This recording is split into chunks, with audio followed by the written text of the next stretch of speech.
Right గురుగారు. దీనికి కూడా ఒక ప్రశ్న ఉంది నా హ్మ్. దగ్గర. లక్ష్మీకాంత్ శర్మ గారిని అడిగితే దీపాన్ని కుడివైపు పెట్టండి అని చెప్తాడు. హ్మ్.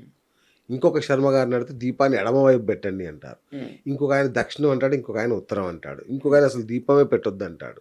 అంటే జ్యోతిష్యులు అందరూ ఒక్కొక్కరు ఒక్కో రకమైన ఒక సమస్యకి, ఉదాహరణకి నాకు ఈతి బాధలున్నాయి, లేదంటే ఆర్థిక సమస్యలున్నాయి. ఇవి తీరాలి అని మిమ్మల్ని అడిగితే ఒక పరిహారం చెప్తారు. ఇంకొకరిని అడిగితే ఇంకొక పరిహారం చెప్తారు. ఎందుకిలా? పరిహారాల్లో ఎందుకు ఇంత తేడా ఉంటది? ఉంటుంది. అది దానికి ఎప్పటికీ అది అది 100% అది ఎప్పటికీ పోదు. 100% అది ఉంటుంది. ఎందుకు హ్మ్. అంటే ఎవరి పరిజ్ఞానం ఎంతుంది, ఎవరికెవరికి ఎంత అమ్మవారి అనుగ్రహం ఉంది, వాక్శుద్ధి ఉంది, హ్మ్. వాళ్ళెంత తపస్సు చేస్తున్నారో దాన్ని బట్టి అమ్మవారు పలికిస్తుంది. హ్మ్. అది రెండోది అంతెందుకండి, సబ్జెక్ట్‌లో ఏదుంటే అది మాట్లాడే డాక్టర్స్ దగ్గరనే హ్మ్. తలనొప్పికి 4 రకాల కంపెనీల టాబ్లెట్లు ఇస్తారు. ఓకే. అండ్ 100% ఇక్కడ తపస్సుతో ఆధారపడినటువంటి జ్యోతిష్యంలో హ్మ్. సబ్జెక్టుతో పాటు తపస్సుని అప్లై చేస్తేనే జ్యోతిష్యం ఫలిస్తుంది. ఓకే. అటువంటి జ్యోతిష్యంలో ఖచ్చితంగా 4 రకాలుగా మనం వినవలసొస్తుంది. కానీ ఒకటి సంతోషకరమైన విషయం ఏంటంటే, ఎవరు ఎన్ని రకాలు చెప్పినా అన్నీ భగవంతుడి వైపే దారిని సూచిస్తాయి. యెస్. అదైతే మీరు గొప్ప. ఉత్తరం అవును. దీపం పెట్టినా, దక్షిణం పెట్టినా, పశ్చిమం పెట్టినా అది భగవంతుడికే పెడతారు గాబట్టి, ఓవరాల్‌గా మళ్ళీ మీకు ఆ భగవత్ పుణ్యం, భగవత్ అనుగ్రహం మాత్రం లభిస్తుంది. Wonderful sir. అది. అయితే నేను చేసిన పరిహారం విఫలమైందనుకోండి. హ్మ్. దాని పర్యవసానాలు ఎలా ఉంటాయి? విఫలము అంటే, అంటే అది పని చేయలేదు.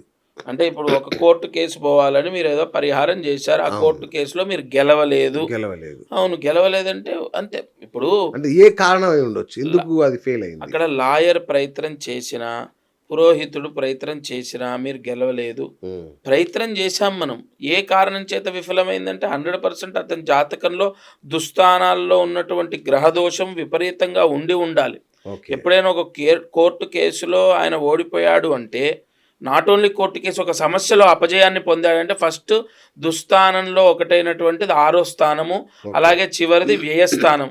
ఈ 2 స్థానాల అధిపతుల యొక్క బలాబలాలు చూసుకోవాలి. హ్మ్. తద్వారానే అతను జయాన్ని, అపజయాన్ని పొందుతాడు. ఓకే. కాబట్టి అయినా గూడా మరి మీరు పూజలెందుకు చేశారయ్యా? మీరు ఎలాగో ఆయన దుస్థానంలో దోషాలున్నాయని తెలుసు. ఎగ్జాక్ట్‌లీ. 6వ స్థానం, 12వ స్థానం బాలేదు, బలహీనంగా ఉందని తెలుసు.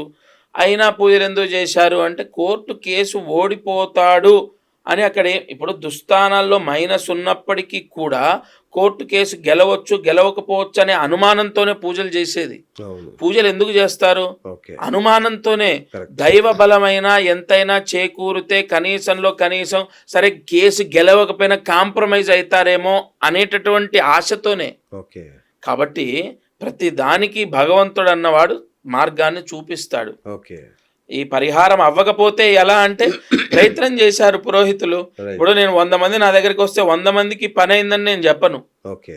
70 మందికి మాత్రం కన్ఫర్మ్ అయింది. ఇంకో 30 మంది ప్రయత్నం చేశారు నా ప్రయత్నం. రైట్. మళ్ళీ వచ్చి నేను ఇంకోటి చెప్తాను ధైర్యంగా.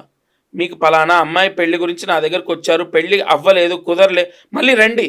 ఆ! ఇప్పుడున్న గ్రహస్థితిని బట్టి మరి ఇంకేదైనా మనం అప్లై చేస్తే ఆ అమ్మాయి పెళ్లి కరెక్ట్. అవుతుందేమో. ఆ! అసలు ఎందుకు అవ్వట్లేదు? సంవత్సర సూతకం వల్ల ఇప్పుడు ఒక అమ్మాయికి 10 నెలల్లో యోగం ఉంది, పెళ్లి చేసేయండి అన్న. సడన్‌గా వాళ్ళ అమ్మాయి వాళ్ళ నాయనమ్మ చనిపోయింది. సంవత్సర సూతకం మేము చేయనన్నాడు. ఆ కళ్యాణ బలం పోయింది. పోయిన తర్వాత మళ్ళీ ఎప్పుడు వస్తుందనేది మళ్ళీ వచ్చి నన్ను కలిస్తేనే కదా తెలిసేది. ఓకే. ఓకే. ఓకే. కాబట్టి నేను అది కూడా చెప్తాను. మీరు ఏదైనా రెమెడీ చేశారు నా ద్వారా, మీకు పని అవ్వలేదు, మళ్ళీ వచ్చి ఒకసారి కలవండి, తప్పే ఉందండి. ఓకే. నవధాన్యాలు, నవధాతువులు హ్మ్. దానం ఇవ్వడం వల్ల చాలా మంచి జరుగుతుందంటారు. ఏం జరుగుతుంది? చాలా మంచి అంటే, అన్నిటికన్నా ముఖ్యమైనటువంటివి 2 మనుష్యుడికి: ఆరోగ్యము, ఆహారం. ఆహారం లేకపోయినా ఇబ్బందే, ఆరోగ్యం లేకపోయినా ఇబ్బందే. ఇబ్బందే. ఈ 2 వరాలని మానవాళి పొందాలి అంటే నవధాన్యాలను దానం చేయమని చెప్పారు. ఓకే. అవి ఎందుకు అంటే, నవధాన్యాలని ఈ గ్రహాలకు లింక్ పెట్టారు. అంటే ఈ గ్రహాలకు ఆమోదించి ఓకే. ఫలానా శని గ్రహానికి నువ్వులు, ఫలానా హ్మ్. రాహు గ్రహానికి మినుములు, హ్మ్. లేదా ఫలానా కేతు గ్రహానికి ఇవి అని చెప్పి పెట్టారు. ఓకే. ఆ విధంగా ఆ దానం కూడా బ్రాహ్మణుడికి ఉపయోగమే. గోధుమలు ఇస్తారు, ఓకే. గోధుమ పిండి, లేదంటే మినుములు ఇస్తారు, మినప్పప్పు. అక్కడ ఆయన ఇక్కడ ఎందుకు దానం చేయమన్నారు? అసలు దానం యొక్క గొప్పతనం ఏంటంటే, దానం చేయండి, దానం చేయండి అంటే ఎందుకు అంటే, మీరు ఇచ్చినటువంటి నేను ఆయనకేం చేశానంటే ఒక గోధుమలు ఇచ్చానండి. గోధుమ పిండే ఇచ్చాననుకోండి, ఆ గోధుమ పిండి ఆ బ్రాహ్మణుడు సేవిస్తాడు. ఆయన తింటాడు, అంటే పిండిని తినడు కదా, అంతే రొట్టె కదా. చేసుకొని తింటాడు. అవును. ఆ తిన్నప్పుడు ఆయనకు ఉన్నటువంటి బలముతో, అంటే ఆయనకు వచ్చిన ఓపికతో మంత్రానుష్ఠానం చేస్తాడు. ఎప్పటి వరకు చేస్తాడు? అది అరిగేంత వరకు చేస్తాడు. ఆ అరిగేంత వరకు ఆ ఓపికని ప్రసాదించింది ఎవరయా? దానం చేసిన బొర్రా శ్రీనివాస్ గారు. ఓకే. ఆ బొర్రా శ్రీనివాస్ గారు పలానా 4 గంటల సేపు మంత్రపారాయణ చేసేందుకు ఒక దానం చేశాడు. అవును. ఆ మంత్రపారాయణ ఏం చేశాడు ఆ సమయంలో అంటే ఉమ్. సున్నాల పన్నం చేశాడు. ఉమ్. బొర్రా శ్రీనివాస్ గారికి విపరీతమైన పేరు వస్తుంది. ఓకే. లేదా ఆ సమయంలో రుద్రపారాయణ చేశాడు, బొర్రా శ్రీనివాస్ గారికి ఆయుష్ పెరుగుతుంది. లేదా ఆ సమయంలో మన్యు సూక్తం చదివాడు, ఆ బొర్రా శ్రీనివాస్ గారికి శత్రు బాధ ఉండదు. లేదా ఆ సమయంలో స్వాధ్యాయ బ్రాహ్మణ పారాయణ చేశాడు, బొర్రా శ్రీనివాస్ గారికి సంతాన యోగం ఉంటుంది. అలాంటి రహస్యాలు ఉన్నాయి. మనం దానం చేయాలంటే ఏదో వస్త్రం ఇచ్చాడు, బ్రాహ్మణ వస్త్రం ధరించాడు. వస్త్రం ధరించిన 12 గంటలు బ్రాహ్మడి యొక్క శరీరాన్ని రక్షించడం చేత భగవంతుడు ఆ దానం చేసినటువంటి వ్యక్తిని ఇంతకాలం కాపాడుతాడన్నది ఉంటుంది. ఇలా దానము మనం ఇచ్చేది, నవధాన్యాలు దానం చేస్తే చాలా విశేషం, ఓకే. ఓకే. మంచిది. అలాగే పశుపక్షులకి కూడా ఆహారం పెట్టాలంటారు. అవును. దాటి ప్రయోజనం ఏంటి? దాని మీద నేనేమి శాస్త్రానికి లింక్ అయ్యేమి, అది పశుపక్షాదులకు దానం అంటే ఇక్కడ ఒకటండి, ఇప్పుడు కాకికి పిండం పెట్టమని చెప్పింది. అవును. ఎందుకంటే మన పితృదేవతలు ఆ రూపంలో మీరు పెట్టిన ఆహారాన్ని సేవిస్తారన్నది. తర్వాత గోవుకి ఈ విధంగా చేయండి అని చెప్పి మనకు శాస్త్రంలో ఉంది. అవును. ఇతరత్ర పశుపక్షాదులను మనం జాలితో చేసేవి. చేసేవే. శాస్త్రానికి శాస్త్రీయమ- ఆమోదించి లింక్ పెట్టి ఏమి అటువంటివి నేను చెప్పను. ఎందుకంటే అందులో ఏ ఉంటే ఏ అనే అంటాను, అంటారు మరి. బి ఉంటే బి అంటాను, అంతే. సంతోషం. ఈ గోసేవ ఉంది, అవును. పితృకార్యం చేసినప్పుడు ఆ విధంగా పక్షికి ఆహారం ఉంది, ఉమ్. అంతే తప్ప ఇప్పుడు ఒక శని దోషం ఉంటే తెల్ల నువ్వులు కాకికి చల్లండి, లేదంటే అవన్నీ నేను నాకు ఇష్టం ఉండదు. నేను దాన్ని ఇతరులు చెప్పిన దాన్ని నేనేం వ్యతిరేకించాను, కానీ శాస్త్రంలో లేదు అన్నది మాత్రం నేను చెప్తాను. సంతోషం. చాలా చాలా విషయాల క్లారిటీ ఇచ్చేసారు. సంతోషం. రైట్ గురూజీ, అన్నారు కాబట్టి పితృదోషం అనేది ఈ మధ్య కాలంలో బాగా ఫేమస్ అయింది. అయ్యా, పితృదోష నివారణ పూజలని ఎంత భయపడుతున్నారంటే ప్రతి ఒక్కరికి అది అప్లై చేసేస్తున్నారు. అయ్యా అయ్యా ప్రతి ఒక్కరు చేసుకోవాల్సిందే. ఎందుకంటే ఇటువైపు ఎంతో మంది మీ తాత ముత్తాతలు ఎవరో ఒకరు చేసి ఉంటారు, తప్పు చేసి ఉంటారు, అదే మీకు తగిలి ఉంటుంది కాబట్టి మీరు చేయండి అని పోలోమని బస్సులలో లారీలలో ఎక్కించుకొని వివిధ దేవాలయాలకు తీసుకెళ్తున్నారు. ఉపయోగం ఉందా దీనివల్ల?